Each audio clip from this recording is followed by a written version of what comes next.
Кто бы ни пытался помешать нам, а тем более создать угрозы для нашей страны, для нашего народа, должны знать, что ответ России будет незамедлительным и приведет вас к таким последствиям, с которыми вы в своей истории еще никогда не сталкивались.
Hello and welcome to the seventh and the final episode of the second series of Chicago Dialogues.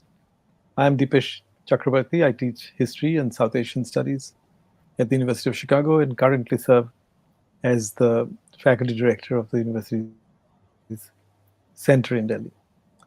This series, as you will know, has been produced in collaboration with Prohor.in and has been anchored by Avik Chanda, who is a multi-talented friend of the center and is also himself a best-selling author. I'm also very grateful to my colleagues at the Delhi Center, without whose help and advice this series would have been impossible to run. And we've had many interesting conversations on this series. And today, we're very privileged to have two distinguished colleagues from our political science department, Paul Staniland and Rochelle Terman, discussing global security, or really the insecurities of geopolitics in the 21st century. Avik Chanda will anchor this program as well. And on the eve of starting this final episode, I wish all our viewers and everybody on this panel a good future amidst all the insecurities that humanity seems to be facing. So over to you, Avik. Thanks for that, Dipesh, and very warm welcome to all our viewers joining us live across the world. As Dipesh mentioned, this is the seventh and the concluding episode, the final episode of the second series of Chicago Dialogues. And before we get started, it might be worthwhile to sort of cast a quick glance over these two seasons and back to the time where it all began in 2020, when all around us, the world was deep in the COVID pandemic crisis. And the feedback that we've received from our viewers since then is that the wide-ranging discussions that have formed the Chicago Dialogue series have provided company, have provided much food for thought, and at many times also solace to tens of thousands of viewers. So from the bottom of my heart, thank you all very much, viewers, for being part of us and part of this journey together with us. I'd also like to take this moment to especially thank Dipesh Chakrabarty, Dipesh Da, for being such a wonderful mentor to this entire initiative, this program, and also to his colleagues, Lenny Chaudhary, Suman Singh, Arvind Balan, and everybody else at the U Chicago Center in Delhi. And also a huge round of thanks to Anitish Chakrabarty, Akash, Tanmay, Shonak, and everybody else at Proho.in through our media partner, and they've been doing a stellar job broadcasting and promoting this series. So now on to the event, today's session, the new geopolitics of the 21st century. What I'll do is I'll very quickly, briefly introduce our panelists and then get started with the questions. As with all the other sessions, we would dedicate time at the back of this session, of this event, to take questions from the live audience. So first up, we have with us Paul Staniland, who is the Associate Professor of Political Science at the University of Chicago. And he's also a non-resident scholar in the South Asia program at the Carnegie Endowment for International Peace. He's the faculty chair of the Committee on International Relations MA program. His research essentially focuses on political violence and international security, with a regional focus on South and Southeast Asia. His first book, Networks of Rebellion, Explaining Insurgent Cohesion and Collapse, was published by Cornell University Press in 2014, and his second book, Ordering Violence, Explaining Armed Group State Relations from Conflict to Cooperation, was also published by Cornell University Press in 2021, last year, and he received the 2022 Karl Deutsch Award from the International Studies Association. And joining him today would be his colleague, Rochelle Terman, who is an assistant professor in the Department of Political Science at the University of Chicago.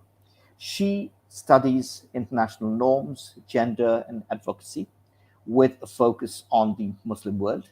Her current book project, which is called Backlash, Defiance, Human Rights, and the Politics of Shame, essentially investigates counterproductive consequences of global naming and shaming campaigns.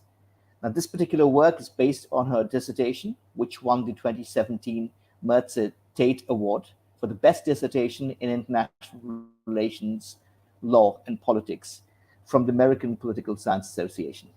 So, Paul, Rochelle, a very warm welcome and very good morning to you both.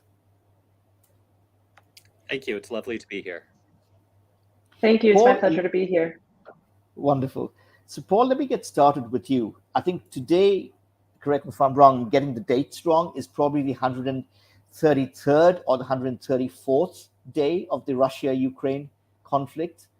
And this continuing war seems to have upended a number of assumptions or perceived wisdom about the nature of world politics. So in your view, what do you think has really changed and what hasn't? Yeah, well, that's a great question. I think it depends kind of who you're talking to when we talk about what expectations were. But I think at least among many people in the United States, Western Europe, maybe Japan, if you cast your eyes back to the 1990s, there was a whole spate of work about kind of the nature of the post-Cold War world. People like Thomas Friedman. I don't know if anybody's read his book, The Lexus and the Olive Tree, but it sold, probably literally millions of copies in 1998 or 1999 or so.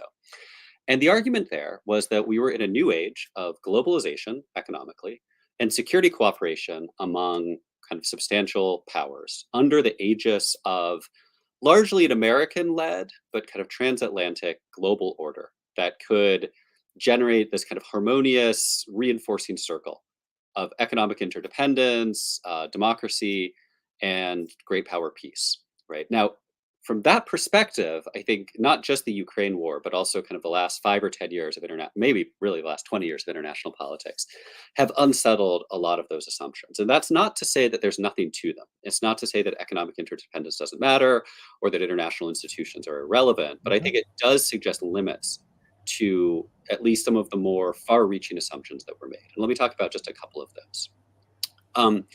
The first is about the nature of warfare in the 21st century. I think after the end of the Cold War, there was a understandable, and I was part of it, focus on civil wars, insurgencies, irregular warfare, thinking about Iraq, Afghanistan in particular, but also a whole kind of spate of internal conflicts. Think of Bosnia, for instance, or in South Asia, the Sri Lankan conflict, right? And that was the future of warfare. Counterinsurgency, insurgency, hybrid conflict. What we're seeing in Ukraine, especially these days in Eastern Ukraine, is conventional major power conflict. In the case of Russia, major power. In the case of Ukraine, increasingly being supplied by other major powers. This is trench warfare, massive artillery. It's not Iraq 2009. It's not Afghanistan 2001. It's much more like in some, very sad and tragic ways, like trench warfare in World War I now, especially in Eastern Ukraine. So I think the nature of warfare has not looked the way it was supposed to look, right? And I think we can think about, US and China, that would be a very different kind of war, but it would be a major power conventional war, missiles, airplanes, aircraft carriers, that kind of thing, not light or heavy footprint counterinsurgency and guerrilla warfare. I think also the way in which globalization does and doesn't matter. I think we can think in more sophisticated ways now. And it's not my area of focus, but I think in the old days, as it were, and I'm now increasingly old. So when I think about the old days, it's like when I was a teenager. There was this idea that globalization, again, there was this idea of a virtuous circle, right? And you would get kind of growing convergence in countries' domestic economic systems under a kind of globalized, shared international economic order.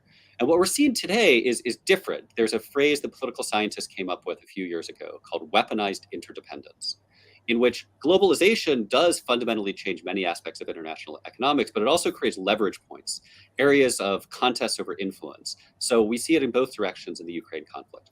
On the one hand, the West has been able to really restrict Russian access to a lot of international capital, all kinds of sanctions that are kind of probing into these kind of fundamental parts of flows of goods and capital and people as well in the international system.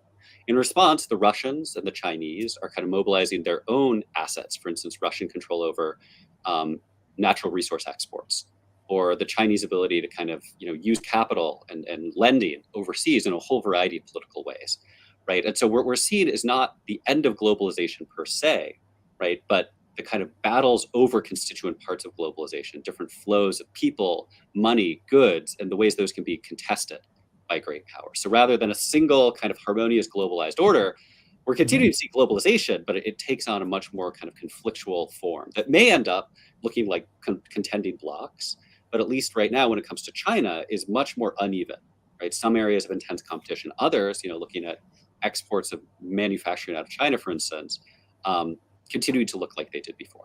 So those are a few ways in which I think we're seeing kind of a much more complicated world than at least kind of the pundit version was 20 or 30 years ago. And so at least that's, I think, a useful starting point for this conversation. Yes, absolutely. Rochelle, over to you. I mean, Paul mentioned in passing the ecosystem and the sort of, dynamics of economics from a domestic standpoint. Now, if you turn the lens inwards and you're looking at American domestic politics at home, to what extent and in what shape or form does that really have an impact on the US foreign policy abroad? Thank you, Avik. It's a great question, and it's hard to answer, of course, because American politics is so tumultuous right now. As you know, historically, at least, international relations scholars based in the United States have kind of tended to think about foreign policy and international relations as kind of insulated from domestic politics. So whoever the president was, whatever party was in power, there was sort of a consensus in Washington about America's role in the world, what our basic interests are, what threaten those interests, and so on. And I think what we're seeing is the kind of demise of that consensus, and many scholars are starting to question that basic idea that foreign policy is insulated. The consensus that wants to find the dominant foreign policy narrative is starting to fragment, it's starting to polarize, along with every other policy domain in the United States, which is also fragmenting and polarizing. So what this means is that the institutions that we've come to rely on are drastically changing, leading to instability, to confusion. So while I can't predict what direction US foreign policy will go, that's kind of the main point, is that no one can predict which direction US foreign policy will go. And I do expect that chaos, that basic inability to predict, to play an important role in itself in international relations. So allies, adversaries alike can no longer predict which direction the US will go, whether it'll abide by previous promises, whether it'll intervene in certain conflicts, whether it will withdraw. And that kind of ontological insecurity, if you will, kind of the inability to know what'll happen, the inability to really be able to guess whether X will lead to Y, that'll have downstream effects. So it might lead nations to look elsewhere for security and economic partnerships, perhaps with a pivot towards China. It might also embolden countries to take riskier actions, which is what I think happened with Putin. Right. And Rochelle, I mean, when you were talking, I was just thinking about the ways in which possibly in the lack of a predictive model, we could probably use factors, we could use data, because you've done a lot of work with data modeling, particularly when you're talking about, let's say, naming and shaming and the effects that would probably have, right, to an extent, to be able to predict. And I'm wondering if there are, broadly speaking, any set of factors or conditions which you could say, all right, if the following hold A, B, and C, and not Z, then chances are the policy is going to evolve or turn in a particular direction? I mean, I think that's kind of the holy grail that I think a lot of international relations scholars are trying to achieve. So, this is, some scholars might think like in very big terms like that. So my colleague John Mearsheimer, for example, might consider, okay, under certain assumptions like that, we have a nation state system, and that it's a self-help system, certain, A, B, and C are going to lead to kind of certain outcomes. But at least in my view, I think that the world is a little bit more complicated than that. There are certain advantages, of course, to simplifying our models in order to make kind of parsimonious predictions. But at least from my perspective, and having kind of perhaps grown up along with Paul, seeing the events unfold as they have, I think it's really, really difficult to identify those kind of key particular conditions. But hopefully, maybe one day I'll stumble upon it. Yeah, great. Paul, did you want to add to that?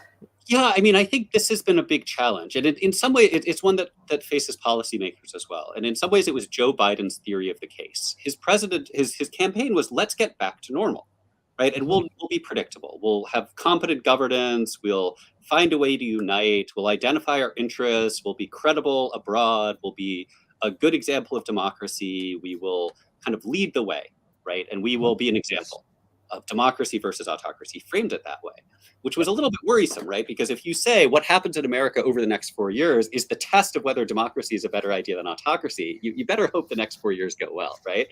And I think it's fair to say they haven't gone great thus far. And some of that's Joe Biden's fault. A lot of it's, out of his control. But I think what he and his administration have run into is that there are limits to what they can do to restore something like normalcy. Now, whether that normalcy existed before at all, I think is a different question, but they believed it did. And their idea is we're going to get back to that. And so, the political scientists could then show up and say, well, we have a relatively unified government. We have, somebody who does not have wild personality fluctuations like Trump. And so we can predict that the US is likely to do this, but not that, right? That's just not the world we're in right now. We have a deeply polarized country politically. Economically, we have kind of these new patterns of inequality that make it very difficult to do things like pursue free trade agreements the way we used to be able to do.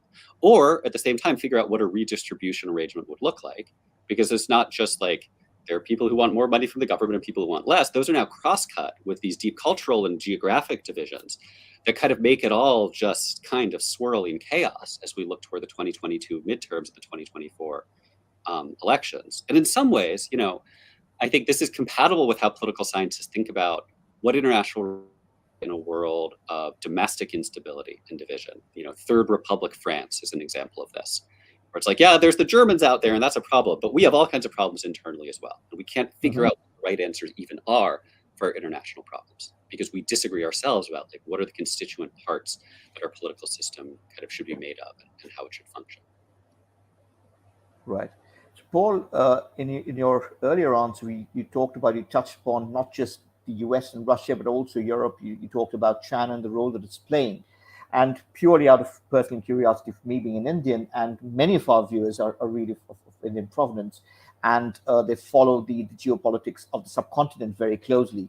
And I think the question which is there in everybody's mind is, if you take this entire, I don't know what to call it, mesh or vector of geopolitical tensions all across this world, where does India really fit into this larger picture? That's a great question. And I think it's something that obviously Indian policymakers are wrestling with very hard right now, right? As they're dealing with increases and then maybe decreases in oil prices, as they're dealing with pressure from different sides, criticisms from some quarters, support from other quarters, all the rest of it. I think here's how I've come to think about it provisionally, and this could all change depending what happens. I think India, there are two things going on. One is India has a set of material constraints and opportunities, right? So there are dependencies, for instance, on Russia for certain kinds of military technology and supplies. There are also opportunities. If Russia is willing to sell oil at a lower cost, great. Going back to material challenges, India is faced with a not particularly friendly China right on its border, which is allied with an extremely unfriendly Pakistan on its other border, right? And so that creates this cross-cutting set of material incentives. On the one hand, there are reasons to look favorably upon, not favorably, but not to press Russia particularly hard, right? This is a war far away in Europe, right? As the external affairs minister said, Europe's problems are not necessarily the world's problems, right? On the other hand, the way this is shaping out is that China now is becoming more important as a supporter of Russia and as a leader of kind of a counter bloc against the United States and Europe and Japan. And that's a problem for India, right? Because China is potentially the dominant power in Asia. Obviously, we saw the border clashes of 2022, as well as border crises in 2017 and 2013, and the war in 1962, and clashes in 1967 and 1987-88, that India-China relations are quite tumultuous and potentially quite foreboding. And so I think India is in this interesting position of both opportunity as this pivot player that's able to be on decent terms with everybody, but also some potential risks. That kind of what you'll end up with is a tightening up of the US-European alignment, plus Japan, maybe a couple other countries, right? And a tightening up of the Russia-China alignment. And so you could see a world of blocks, which is what India has always been very worried about, kind of being frozen out of a block system. And so there are these kind of, I think, these complicated dynamics at play. Right now, I think India, from its own perspective, has done a reasonable job of navigating those. I think it wasn't very surprising to me that India, as someone who studied Indian foreign policy, none of this has been all that shocking. I think this is how India has largely tried to proceed. Not actively supporting the Russian war effort, but also kind of being like, what do you expect us to do? Like, we don't have that much leverage over Russia. And we're not signing up to an Anglo-American, or sorry, an American-European kind of, intensification of major power war and conflict in Europe. And so I think, that makes sense. I think on the other hand, it's generated some real doubts or concerns among very prominent supporters of India in the United States, where I think some of these people should have known better, right? Or should have had kind of more realistic or proper expectations. But many people in Washington have really thought like India is on our side, right? We are part of an anti-China, or at least China skeptical coalition of democracies against a rising autocratic power. And then the Ukraine war happens and the Indians are kind of like, look, there should be a ceasefire, peace talks, negotiations. Let's figure this out, but let's avoid blocks. And that doesn't look like what Washington's impetus has been. Or to a lesser, in other ways, London, and to a lesser extent, Paris and Berlin. And so I think it's opened eyes in ways good, bad, indifferent in the West about kind of how India positions itself. So those are material opportunities. I think there's also kind of, I don't want to call it ideological because that may seem pejorative, but a long-standing desire in Indian foreign policy to have autonomy, to not be subject to the diktats of other external powers, right? And this has many roots: historical, contemporary, economic, political, but basically not wanting to be kind of a junior partner of anybody. And so on the one hand, this provides great opportunities to pursue that long-standing goal of something like strategic autonomy while being on good terms with everybody, which was not how the Cold War ended up shaping out. Right. But also this fear, again, of kind of being frozen out, which then generates dynamics of dependence and subordination that Indian policymakers are deeply averse to. So that's my kind of long-winded take on kind of how to think about this, both from the Indian perspective and also kind of from the Western perspective, where some people have been very surprised by Indian behavior, though I don't think they should have been. Right. I mean, I think it's fair to say that the West, particularly the US, was primarily on the side of India throughout the entire sort of cross-border conflicts that India had with China through most of last year. And I'm just wondering if you're worried that in its new bid to appear completely neutral in a sort of geopolitical standpoint, it's probably alienating or it's rubbing people off the wrong way as far as Washington's concerned, at least, and it's not burning those bridges. Yeah, I think it depends kind of who you're reading and what you're listening to. Like if you wander into the world of like IR South Asia Twitter, it's just kind of constant warfare, where it's like the Americans didn't support us against the Chinese, and then someone says, well, actually, they did, but the Indians didn't want us to say anything publicly about it because they were trying to kind of keep us relaxed. So kind of if you just ignore Twitter for a moment, which I think is generally good advice as someone who spends too much time on Twitter, I would say that overall, the Western response in terms of policymaking has not been especially sharp. I don't think burning bridges is the right, and I think that's much too extreme. I think what you see is kind of a tempering of expectations, which I think in both directions was probably a wise idea anyways, which is to say we're going to work together on China-related issues to the extent those can be untangled from others. And then there are going to be areas where we're just going to be disagreeing. And the Americans will put some pressure, maybe lightly, maybe less lightly on the Indians. The Indians are grown-ups. They can respond however they want. The Chinese will show up, kind of saying, hey, let's reset, let's rethink everything, even as they're building up military infrastructure on their side of the disputed border area. So I don't think it's kind of a cataclysmic shift in direction. That's my sense. Other people may disagree, but I think, there's this problem that Washington has, or at least parts of Washington, where they kind of want to have it all, right? And that's just not the way the world works. I think when push comes to shove, the primary focus of a lot of people in Washington will ultimately be China. And there, India becomes a useful partner, maybe not an ally per se, but a partner. And so I don't expect there to be really severe consequences of India's current position. That said, as I said in my previous comment, there's some downside risks as well. Even if nobody wants to put India in a tough place, if you end up in this kind of block world, China, Russia here, the US, India here, then it's like, whether anybody wants to put India in a hard position or not is a different question. May just structurally end up being, rather than friends with everybody, kind of not being as close of friends with, either side as its own internal bloc is. Right.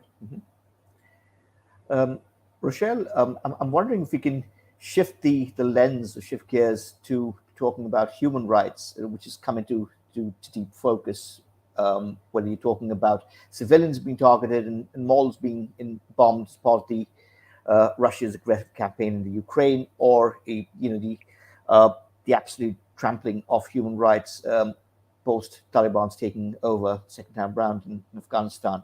And I'm wondering, in your view, what are some of these sort of best practices, if you will, or proven means of advancing the entire human rights discourse in the political arena? And within the context of this, something that you work on deeply, naming and shaming. To what extent does naming and shaming create an impact and help to arrive at the desired outcomes? Yeah, thank you for that question. I'm going to kind of take the second part of that question first, and then circle back around. Let me just kind of take a second here to explain what we mean by shaming, like what IR scholars mean when they talk about shaming. We're talking about the international community, and by that I mean states, but also non-state actors like human rights organizations, Amnesty International, Human Rights Watch. We're also talking about international organizations like the United Nations. We're talking about other experts kind of coming together to exert moral pressure on countries that violate human rights. And for many years, the consensus has, among many circles in international relations, has been that shaming is really one of the best tools that we have to combat human rights violations. Human rights are a really tricky business because we make these international human rights treaties, but the beneficiaries of those treaties are citizens in other countries, right? Which are going to make it kind of unique from other kinds of multilateral treaty regimes. So we're limited in the kinds of things that we can do to protect human rights elsewhere. But the proposal is that shaming, kind of calling out violators, putting them in the international spotlight, works by isolating the regime from the international community, embarrassing its leaders, which then incentivizes governments to comply with human rights norms in order to maintain legitimacy both from outward on the international stage, but also legitimacy domestically, because shaming could potentially mobilize domestic opposition in the target state, which puts kind of pressure on policymakers from below. So in contrast, my work shows that shaming can be counterproductive. And that's because it often sparks a nationalist reaction in the target state.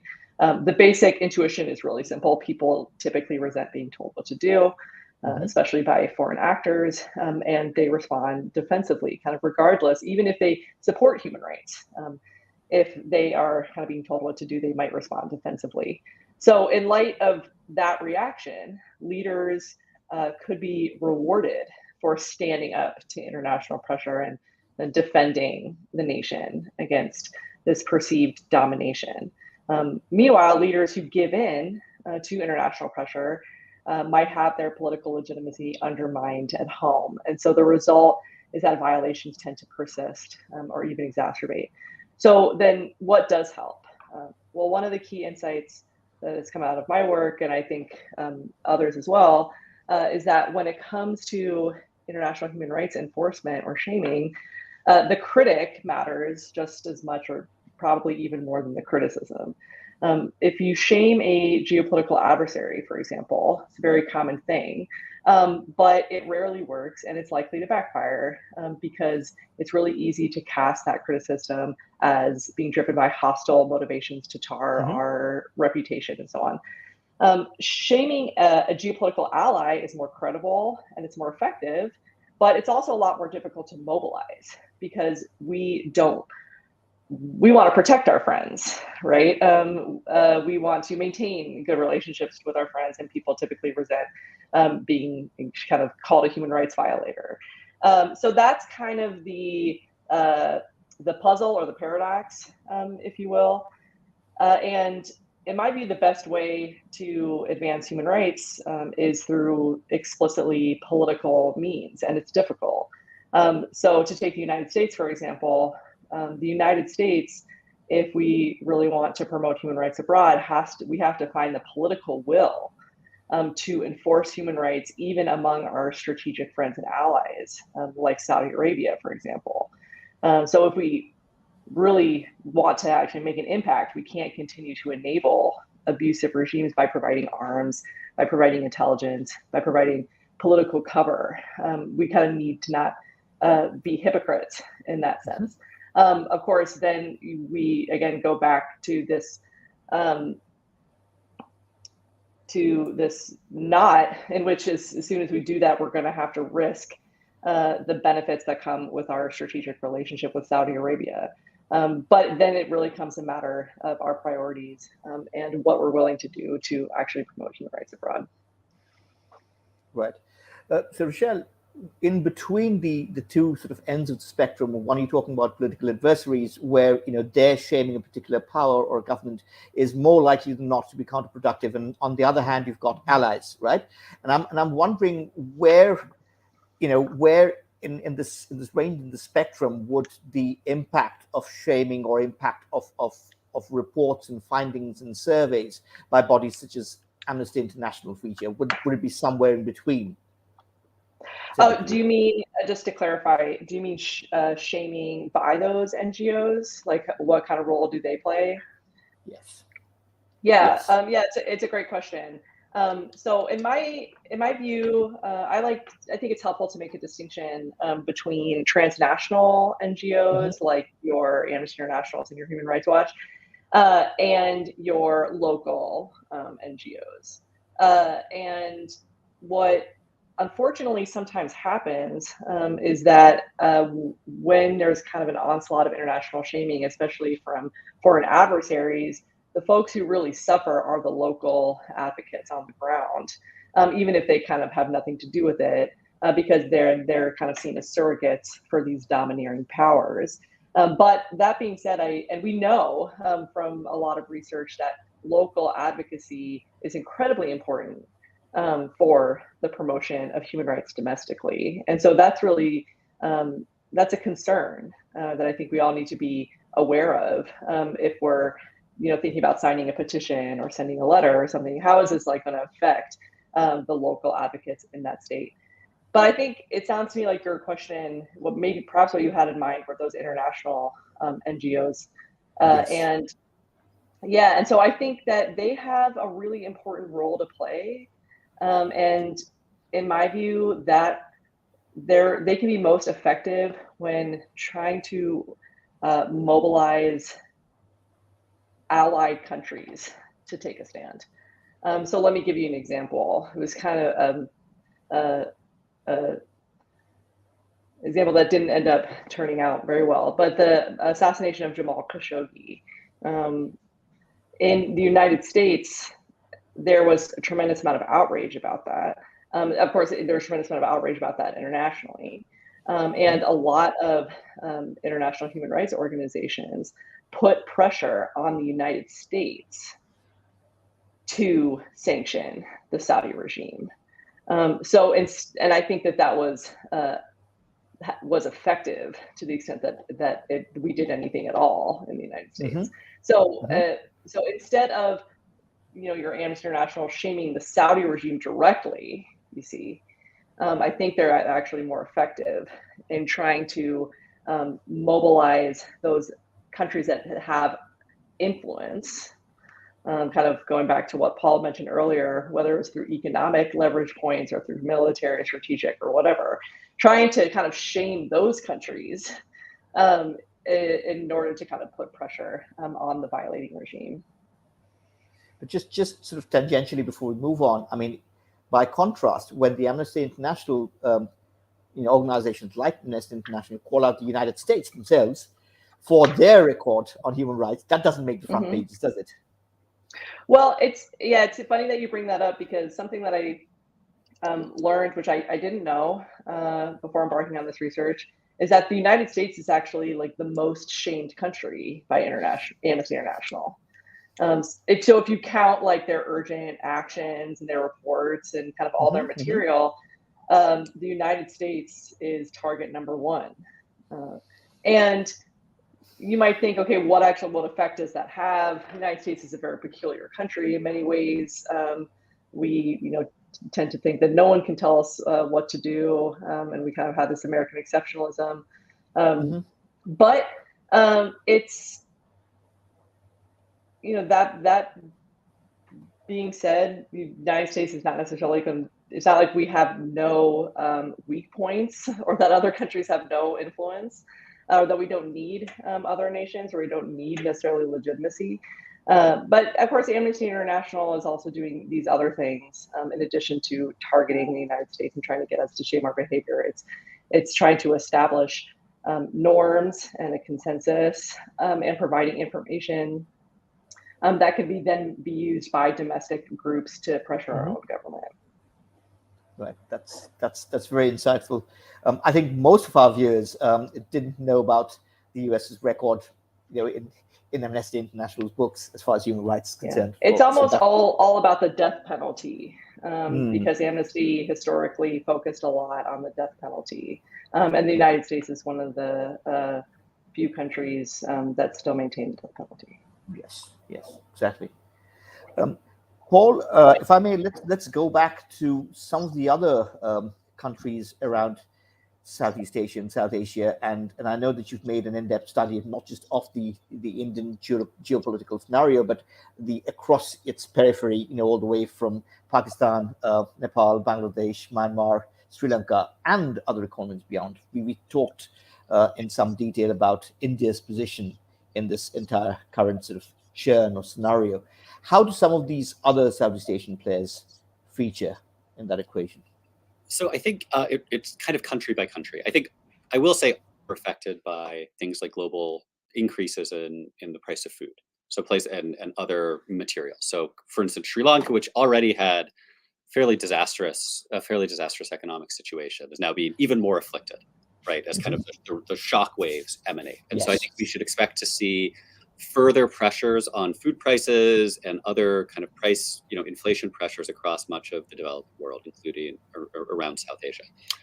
So that's kind of background generally. Now, In terms of the current situation, I think that the biggest rivalry is less about kind of Europe versus Russia and much more about kind of India, China, America, sometimes Japan gets in the mix, geopolitical, whatever, competition, cooperation, maneuvering, let's call it that. And so there, it really depends on the country. It's been very interesting in the last few months, or more like the last year or so in Nepal, the ways in which questions around relations with the US and China have now become part of party politics in Nepal. So there was a big kind of political battle over ratifying this thing called the Millennium Corporation Challenge that had been quite uncontroversial previously, or not totally uncontroversial, but had not reached the level of kind of party mobilization and street protest that we saw earlier this year in Nepal. So we're seeing kind of US-China dynamics now becoming part of Nepal's politics in, I think, a somewhat new way, but also not in a very straightforward way, kind of mixed up in this incredibly tumultuous internal political scene with different politicians and parties fractures and coalitions, and sometimes it's mobilized, sometimes it's not.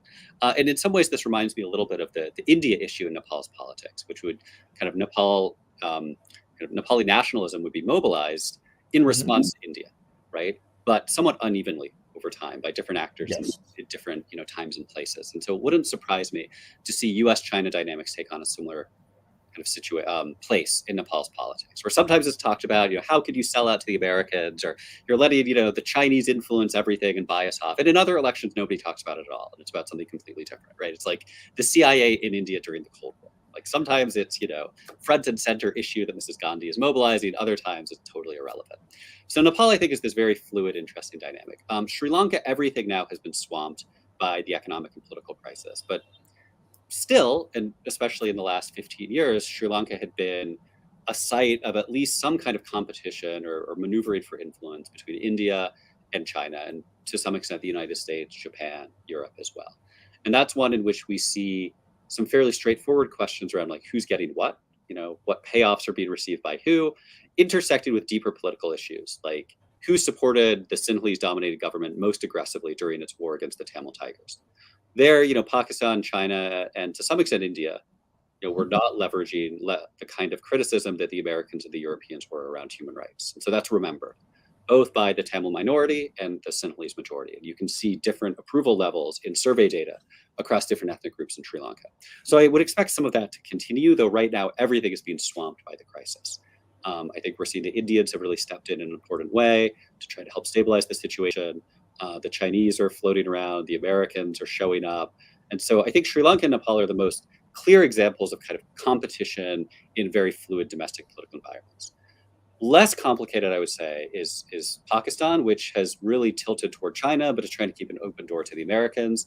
And Bangladesh, which under Sheikh Hasina has done quite a good job thus far of kind of being on good terms with lots of different big actors. I think the big question there is like, what is the future of Bangladesh's domestic politics, right? What is the future of Awami League rule? What happens if it all falls apart or there's an unexpected disruption?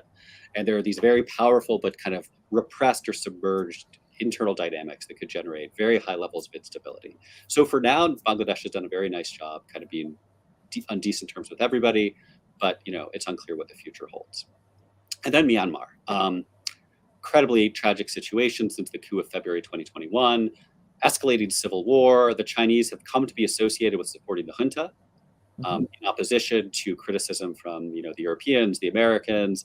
India has tread very carefully, I think it's fair to say, because there are these, we can get into the insurgent dynamics in the Northeast and all the, do you want to, anyways, but there in a strange way, the conflict remains somewhat insulated from these broader geopolitical dynamics. It's basically a brutal knife fight between the military, an extremely bloody military, and then this growing coalition of aspirational revolutionaries attempting to overthrow it.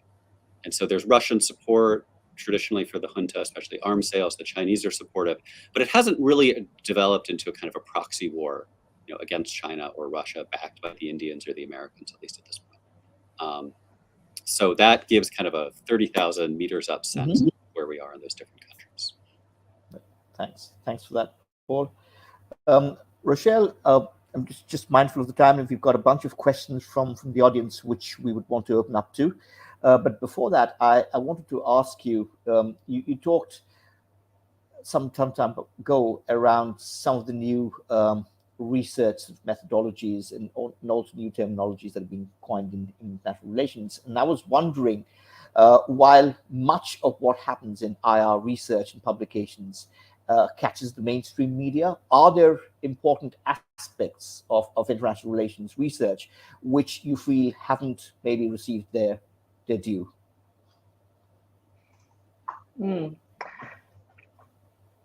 Well, I think some, I probably would have said some things a couple of years ago that may not be true now, like climate change. And I think that we're finally starting to see in international relations some focused, rigorous, concentrated work on the effects of climate change in international relations and the dynamics in there. It's not as if folks weren't interested, but I think most people can agree that the work was insufficient compared to the severity of the threat. Now, this is just something that's on my mind. Of course, your list, your audience list might be different, but so just something that has been on my mind lately is actually something that one of the audience members brought up with these kind of big tech, Pegasus and other kinds of companies that are collecting massive amounts of data on people around the world. And that is part, I think, of a general trend of the role of big tech companies that are starting to serve state-like functions around the world. So if we think about the role of the state, the monopoly on violence, security, providing public goods, utilities, development, all the things that we think states do, we're starting to see those functions being filled by non-state actors, and particularly kind of these big multinational corporations and technology companies in particular. And so that, I think, leads to a lot of interesting questions. Interesting questions about the role of sovereignty and what sovereignty looks like now. It starts to bring up questions in international political economy in terms of the value of data and what that emerging market for data is going to look like. And I think, of course, then it brings up all sorts of perhaps troubling questions about human rights, individual freedoms, and surveillance.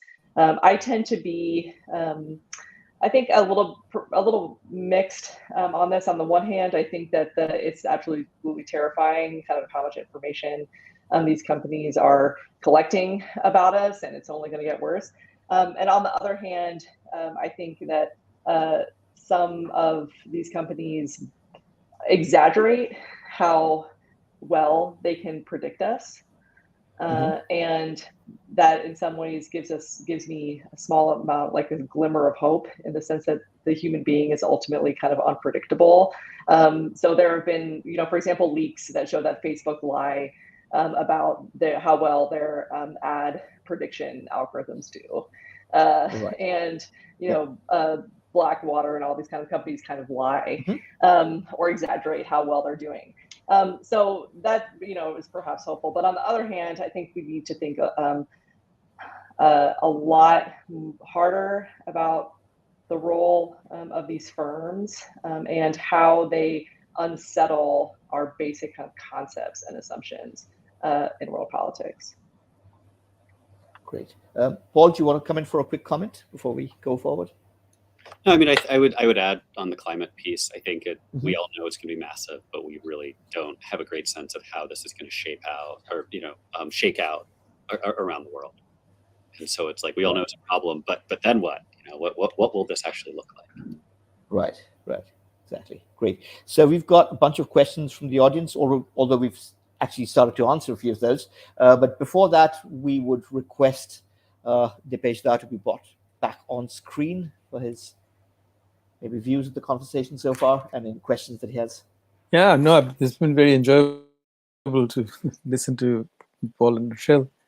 And I guess I have a couple of quick questions. I mean, one probably more for Rochelle, and the other one is for both of you, and perhaps Paul too. So, as I was listening to you about talking about the war and human rights crisis in places like Afghanistan, I was wondering about how conceptually one distinguishes human rights violation from war crimes, and whether it's kind of peace and war distinction. Like Afghanistan is not at war, but there are human rights violations, or in any country there are human rights violations going on all the time. So is that a peace and war distinction? And the second question I was thinking about was really what Paul mentioned, that India has had this position that Europe's problems are not everybody's problems. But it seems to me that in many ways Europe's problems are everybody's problems at the moment. And particularly, as you were saying, Paul, so one direct impact of the war in Ukraine is on food prices. Ukraine was a major supplier of wheat. India actually banned export of wheat as a result of the crisis in the wheat market. And I was thinking, in that sense, there's an immediate impact on inflationary pressures everywhere, both in the developed. And the second question is, again, the gas. And in some ways, Russian sort of the special deals they're making about making gas available to countries has kind of a double-edged implication for the climate crisis. I mean, while gas is seen as the transition fuel before we move on to renewables, but because of the strategic marketing of gas, we might actually be extending the life of the period of this transition to our own detriment. And I've just come back from Australia, where India was participating in Quad, the alliance, some kind of alliance in the Pacific against China, while also distinguishing themselves from West and other parts. But I was just looking at the contradictory investment that Australia was making, sort of into, let's say, military, boosting their military arsenal, while the country is being battered by climate change, floods and fires. Just as I mean, Sydney, most of Sydney a lot of cities underwater at the moment as we speak. So going forward, my final question to two of you: do you think the relative peace that we have seen in many parts of the world, India included, over the last 70 years, where I've lived my life without seeing a major war, skirmishes and things. Do you think we are moving into a situation of much greater uncertainty, and the conditions of peace that may have held for the last 70 years in many parts of the world may not hold going into the future? I mean, that's an invitation to, hold some host to the future, hostages to the future. Yeah.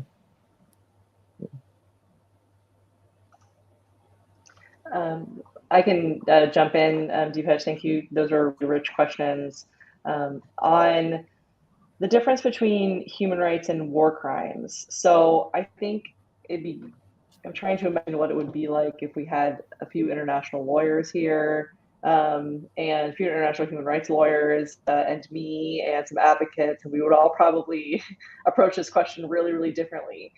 Because I think the international human rights lawyers would say, well, there are different regimes, and human rights tend to engage state responsibility, and war crimes tend to indicate or involve a liability of individual criminals' actions, and so you can prosecute individuals. And I'm not saying that is unimportant, but I, at least with political science, I think tend to approach it as through a much more political lens, and say, yes, there are these different historical regimes, and they involve different legal nuances and different mechanisms and organizations that govern those. And of course, they've also been historically very intertangled in their development, their kind of simultaneous parallel developments after World War II. But in my view, the struggle around definitions is a political struggle, and the contestation over what constitutes a war crime or what constitutes a human rights is fundamentally a political contest. And so over the years, we've seen the human rights regime expand. For instance, it used to be that no one could violate human rights except for states. And now, we're starting to see conventions and legal regimes come up where corporations can violate human rights, non-state actors can violate human rights, insurgents can violate human rights. It used to be that human rights violations could be tracked back to an actor that was the violator. And now, if we see that a human rights violation in, the human rights to development, for example, it could be very difficult to trace that back to a discrete actor that violates that right. So what the normative implications of this kind of expansion and involve, I'm not sure. But what I do know is that I think as it expands, what we're also seeing is the co-optation and the manipulation and the political use of these definitions. They were always co-opted and used politically, of course. But now I think that's coming front and center. So it's a bit of a dodge to your question, I know. But unfortunately, I think that's at least how I would see it. So Thank you. I can take some rambling thoughts on the second question, which was broad, and I think the word rich was great. So first of all, on the climate dynamics, I think it's fascinating, right? Like price of oil, you should be seeing people now starting to kind of accelerate green transitions. On the other hand, if oil is a strategic resource that's being used to buy people off, offer at a discount, then it has the opposite effect. I have no idea how that shakes out, but I think it's one thing you could imagine is this uneven impact across countries, depending on their kind of relationship to oil and gas and renewables. So thinking about kind of unevenness rather than kind of global trends or convergence is one way to think about it. And then more broadly, kind of the future of warfare in general is tricky because there are a lot of reasons that countries don't go to war, even if they don't like each other, right? The last major war India and China had was in 1962, despite many skirmishes and a lot of unpleasantness, right? So a major war between India and China, for instance, is it looming in the background are nuclear weapons. You've got mountains, hugely costly conflicts, regimes, governments that are focused on a whole variety of other things that are in some ways more central to their political survival, whether it's economic growth, however defined, or service provision, or internal repression, or whatever. So I don't expect kind of a new world of constant warfare, but I do think it's worth kind of broadening the aperture in terms of what we think about as plausible outcomes, right? So this is a little bit of the political scientist dodge. Like probabilistically, it is now more likely that we see some really bad outcomes, both between countries, but also I think, as we think about food prices, kind of climate change, serious pressures internally within countries as well, right? So there's been civil wars, internal conflicts rose after the end of the Cold War. Then they started declining. It was like, oh, great. Last 10 years, it's now we're kind of getting back up to the period right after the end of the Cold War with Bosnia, Kosovo, Liberia, kind of that. So what you're saying is there could be more civil wars rather than... Or you could get both, right? International. It's not even a choice. You could get both kind of growing. Well, I'm just thinking that given that the uncertainties seem to be increasing on so many fronts, yep. Food, climate, and these are major uncertainties. And so it must lead to a less stable world. And the question is, what is the specific form of that less stable? I think at the international economic level, it's more blocks, at least partial blocks, where kind of certain countries will not trade certain materials now with China or technology. Right. Supply chains are getting reconfigured, so that's blocking. Yeah. Interstate conflict, I don't expect lots of major power war, but certainly kind of a return to a higher level of arms racing, at least to some extent, with all kinds of domestic constraints. And then I do think it's plausible to expect growing internal instability. Now that could take the form of civil wars and insurgencies, popular uprisings, protests, all of these things that occur in conflict. Bread riots and things like that. Exactly. Politicized, kind of politically salient scarcity, right? Yeah. All of that. It can manifest itself in a couple of different ways, but that's what I would expect to see.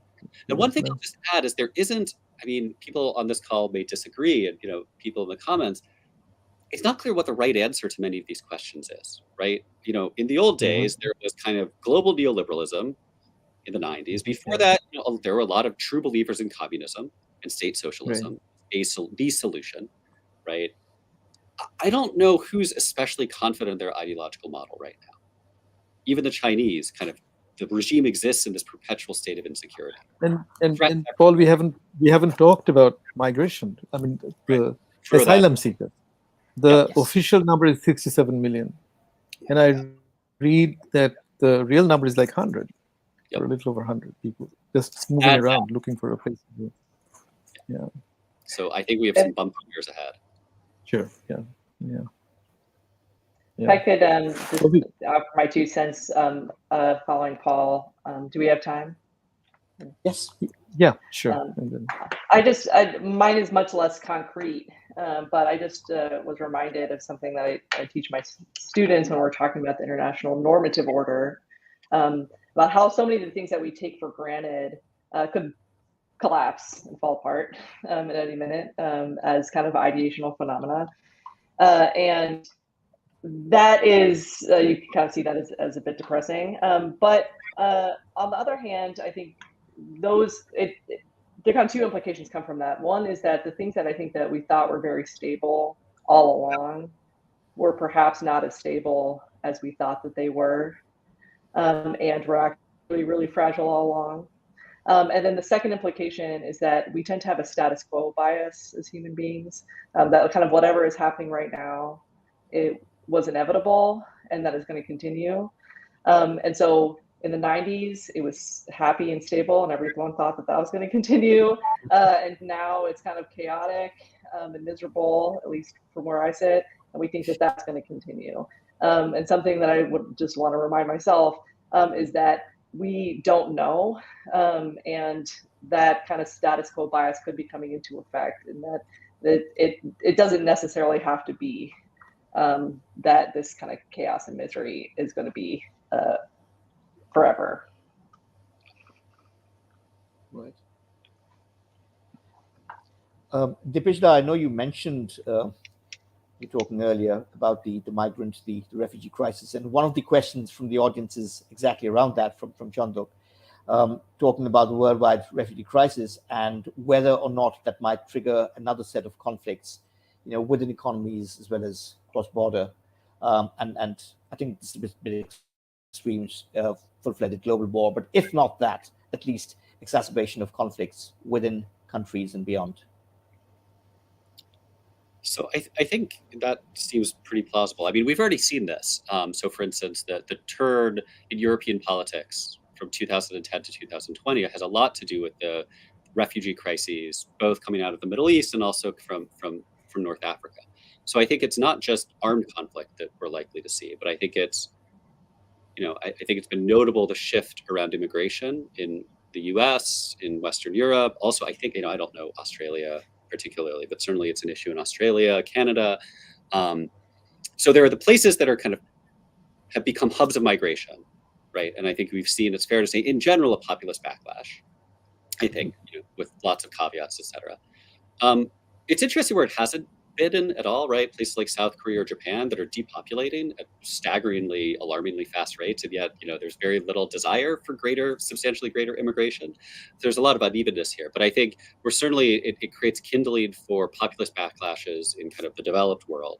And then most refugees and migrants are not in the developed world. They are kind of in places, Afghan refugees in places like Iran and Pakistan, which are struggling enormously already under all kinds of political and economic pressures, right? So I think greater migration, I think often, unfortunately, puts greater political and economic stress on kind of recipient states, and that can generate backlashes politically, but also conflicts over scarce resources, land in particular, potentially armed conflict developing from that. I don't anticipate like global war emerging from that, but certainly it's a further risk factor that adds to instability and exacerbates scarcity often. I know we've just gone beyond the hour, but maybe we have time for another question or two. So let's bring up Shubha's question. Just give it a minute. Okay. So maybe I should just read out the question while we're waiting for it to come up on screen. So Shubha is saying, as the century keeps progressing, There we go. We keep seeing how various questions of ethnic or national identities keep being used by the big imperial powers for their own international maneuverings. Do you think that there's any chance of international solidarity building up that might be able to question or challenge this?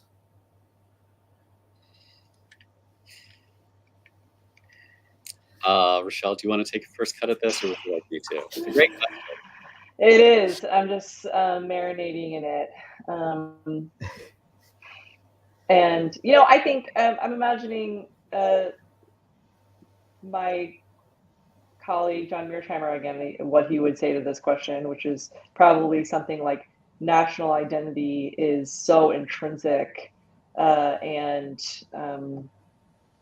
powerful that it will always, or most of the time, trump these kind of other transnational identities.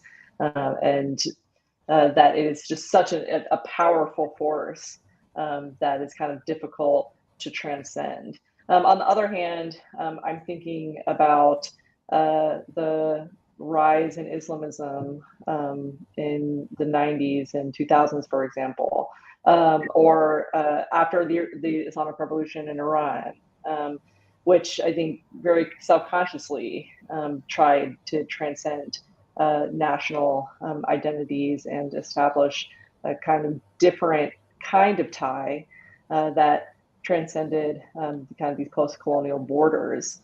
So it certainly it fits in some, as the question implicates, it fits in some people's interest to keep those ethnic or national identities fired up.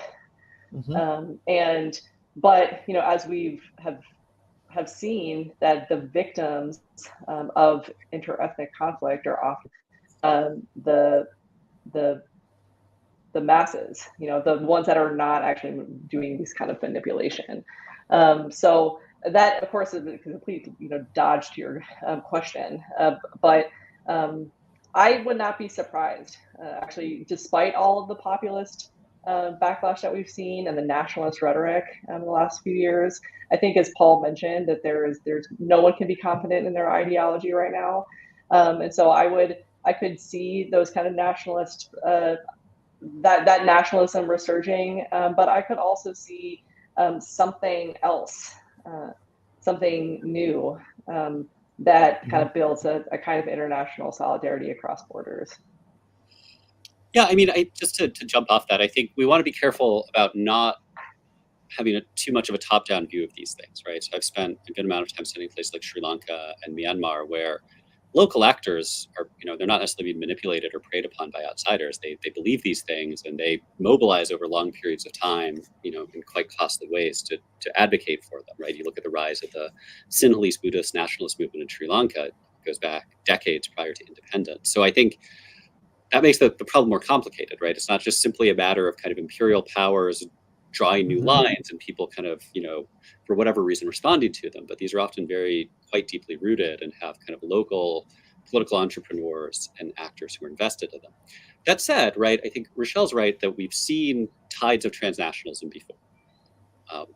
Global Islam, neoliberalism, communism, right? All of these have had enormous consequences for the way the world is at its most fundamental level is structured, right? Think about, the rise of the global left, the hard left after 1917 reshaped large parts of the world in very fundamental ways. So the fact that national and ethnic identities really matter does not mean that other identities either don't matter or don't intersect and interact with those in very complicated ways. I'm reading, it's not here right now, but this great new history of the first Vietnam War between 1946 and 1954.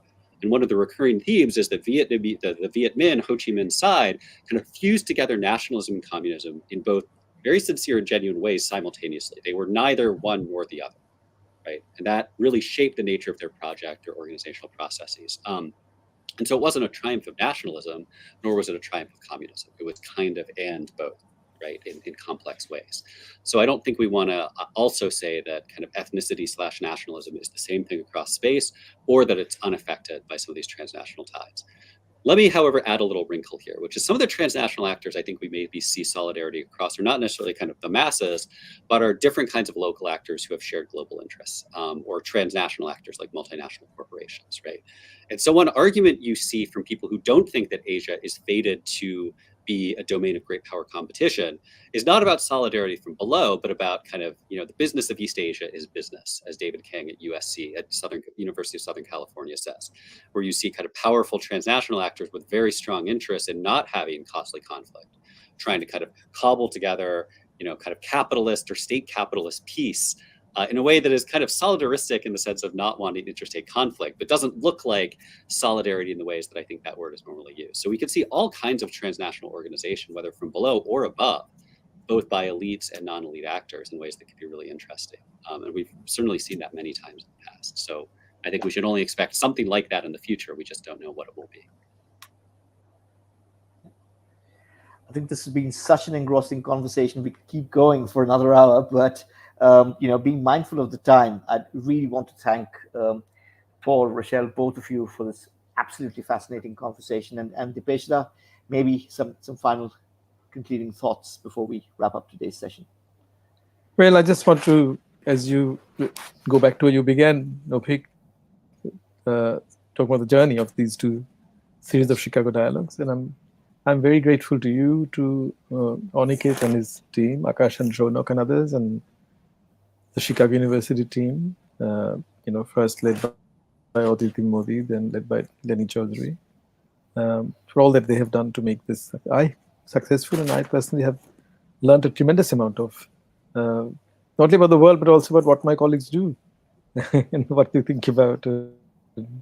And actually, it's quite amazing to see the overlaps in concerns. I come from a different discipline, through history or South Asian studies, but there are connections. And then I want to say, one reason we could do this series is because of the way that University of Chicago promotes interdisciplinary conversations all the time. And so as we conclude this series, the second series, let me again thank you, everybody. Wish you well. And good night and good day, depending on where you are. Okay, and thank you, Avik, once more for really being a wonderful anchor. Thank you very much. Yeah. Thanks, everyone. Bye-bye. Thank you. Thank Bye. you. Bye now.